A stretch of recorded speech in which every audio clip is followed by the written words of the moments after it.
प्रेमानंद महाराज की पदयात्रा का विरोध हुआ तो उनके लाखों भक्तों और श्रद्धालुओं का गुस्सा फूटा। पूरे देश में हलचल मच गई। लेकिन यह पहली दफा नहीं है जब प्रेमानंद महाराज का वृंदावन में अपमान हुआ था।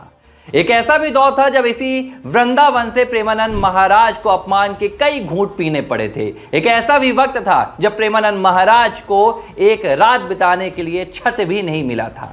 लेकिन तब प्रेमानंद महाराज के पास लाखों श्रद्धालु नहीं थे, तब प्रेमानंद महाराज के लाखों भक्त नहीं थे। तो सवाल ये उठता है कि तब प्रेमानंद महाराज का साथ किसने दिया था। इस कहानी में आपको सब कुछ बताऊंगा। नमस्कार, लिबरल टीवी देख रहे हैं आप, मैं हूं आर मोहन तिवारी। वृंदावन के प्रेमानंद महाराज, इन दिनों जमकर देश भर में उनकी चर्चा हो रही है। वैसे तो हर वक्त चर्चा होती रहती थी, लेकिन पिछले कुछ दिनों जो कंट्रोवर्सीज निकलकर सामने आई, जो विवाद निकलकर सामने आए, हर किसी को प्रेमानंद महाराज की चिंता होने लगी। प्रेमानंद महाराज की रात्रिकालीन पदयात्रा का विरोध हुआ था।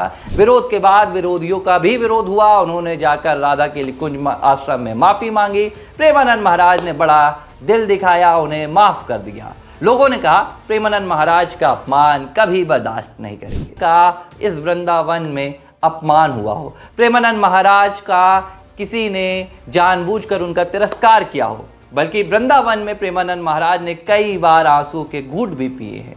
ये कहानी तब की है जब प्रेमानंद महाराज इतने प्रसिद्ध नहीं हुए थे। प्रेमानंद महाराज एक सामान्य सन्यासी की तरह जीते थे। प्रेमानंद महाराज राधा नाम की धुन में अपनी जिंदगी बिता रहे थे। करीब 35 साल की उम्र में वाराणसी से प्रेमानंद महाराज वृंदावन पहुंचे। यहाँ पर आकर उन्होंने महादेव के बाद राधा नाम की संकीर्तन की भक्ति शुरू की। राधा वल्लभ संप्रदाय से जुड़ गए। लेकिन वृंदावन आने के बाद कुछ ही साल बाद प्रेमानंद महाराज को पता चला कि उनकी दोनों किडनी खराब हो गई हैं। डॉक्टर्स ने कहा कि ज़्यादा से ज़्यादा 2 या 2.5 साल, इसके बाद महाराज आपका जीवन नहीं रहेगा।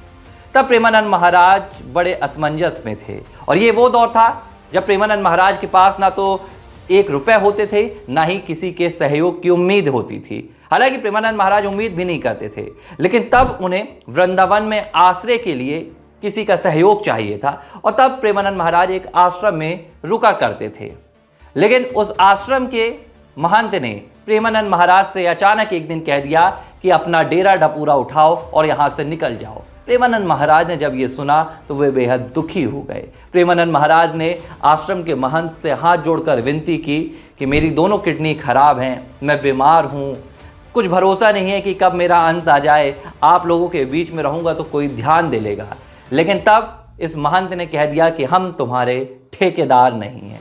जैसे ही प्रेमानंद महाराज ने ये बात सुनी, वो तुरंत रुक गए और उन्होंने कहा कि ठेकेदार तो तुम नहीं हो, ठेकेदार तो हमारे भगवान हैं। उस महंत ने प्रेमानंद महाराज को 15 दिन का वक्त दिया और कहा कि इस आश्रम से निकल जाओ। लेकिन प्रेमानंद महाराज ने कहा कि 15 दिन तो बहुत बड़ी बात हो गई, सिर्फ 15 मिनट लगेंगे।